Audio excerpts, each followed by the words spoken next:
नमस्कार दोस्तों, स्वागत है आपका किताबों का सफर में। मैं हूँ आपकी दोस्त आशा। आज हम लेकर आए हैं हिंदी साहित्य की एक ऐसी महान कीर्ति जो केवल एक कहानी नहीं बल्कि मनुष्य के भीतर छिपे प्रेम, वासना, नैतिकता, पाप और पुण्य जैसे गहरे प्रश्नों की खोज है। ये कहानी है चित्रलेखा की और इसे लिखा है श्री भगवती चरण वर्मा जी ने। चित्रलेखा एक ऐसी स्त्री जिसका सौंदर्य केवल आकर्षण नहीं बल्कि विचार, चुनौती और सत्य का प्रतीक बन जाता है। और इस कहानी का सबसे बड़ा प्रश्न है, क्या पाप वास्तव में पाप है या मनुष्य केवल परिस्थितियों का परिणाम है? तो आइए शुरू करते हैं चित्रलेखा की ये अद्भुत दार्शनिक और भावनात्मक यात्रा। महाप्रभु रत्नांबर एक ज्ञानी संत है। उनके दो शिष्य श्वेतांक और विशाल देव एक दिन उनसे पूछते हैं, गुरुदेव, पाप क्या है? रत्नांबर समझते हैं कि इस प्रश्न का उत्तर केवल शब्दों से नहीं दिया जा सकता, इसलिए वो उन्हें अनुभव के मार्ग पर भेजते हैं। श्वेतांक को सामंत बीजगुप्त के पास, विशाल देव को योगी कुमारगिरी के पास। एक और भोग और शक्ति, दूसरी ओर तप और वैराग्य।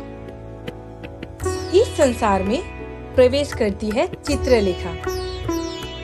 चित्रलेखा एक अत्यंत सुंदर, बुद्धिमान और आत्मनिर्भर स्त्री है। वो मूलतः एक विधवा है जिसे समाज ने सीमाओं में बांधना चाहा, लेकिन उसने परिस्थितियों के आगे हार नहीं मानी। धीरे धीरे वो एक प्रसिद्ध नर्तकी बनती है, लेकिन वो केवल सौंदर्य की प्रतिमा नहीं, वो स्वतंत्र विचार, आत्मसम्मान और सामाजिक नैतिकता को चुनौती देने वाली स्त्री है। बीजगुप्त एक शक्तिशाली सामंत, वीर, प्रभावशाली और भोगवादी है। वो चित्रलेखा के सौंदर्य से आकर्षित होता है, लेकिन ये आकर्षण धीरे धीरे प्रेम में बदल जाता है। चित्रलेखा भी बीजगुप्त में केवल शक्ति नहीं बल्कि संवेदनशीलता देखती है।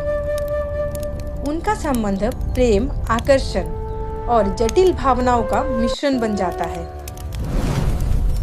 दूसरी ओर योगी कुमारगिरी, जो तप और वैराग्य के प्रतीक है, वे संसार की मोह मानते नहीं, लेकिन चित्रलेखा के संपर्क में आने पर उनका वैराग्य भी डगमगाने लगता है।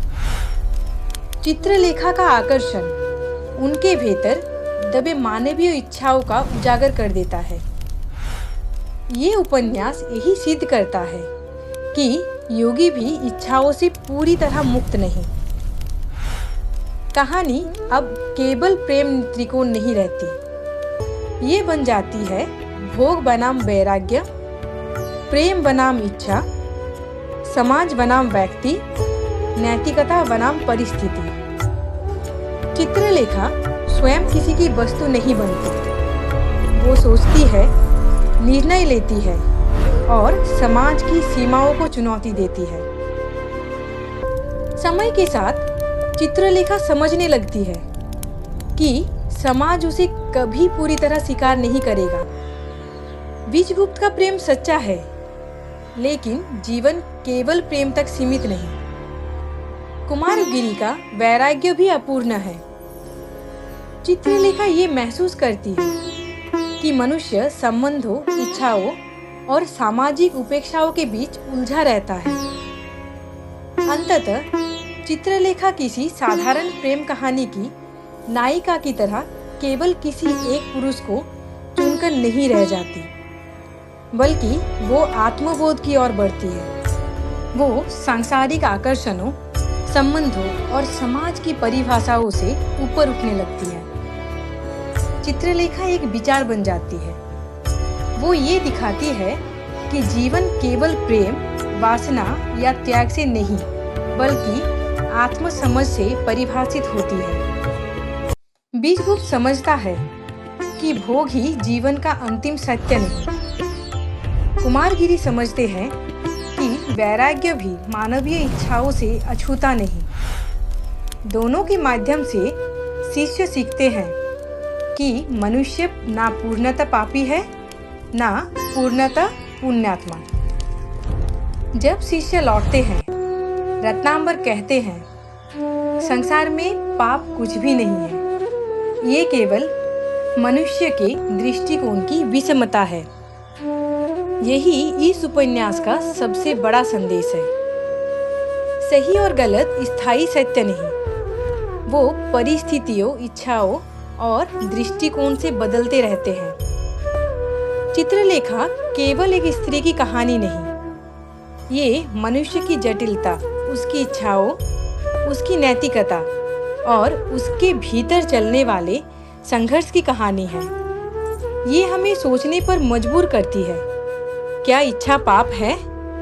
क्या प्रेम पाप है? क्या समाज की नैतिकता अंतिम सत्य है? या हम सब सिर्फ अपनी परिस्थितियों से संचालित मनुष्य हैं? अगर आपको आज की ये गहरी कहानी पसंद आई हो तो वीडियो को लाइक करें, शेयर करें और किताबों का सफ़र को सब्सक्राइब करना ना भूलें, क्योंकि किताबों का ये सफ़र अभी जारी है। फिर मिलेंगे एक नई किताब और एक नई कहानी के साथ। धन्यवाद।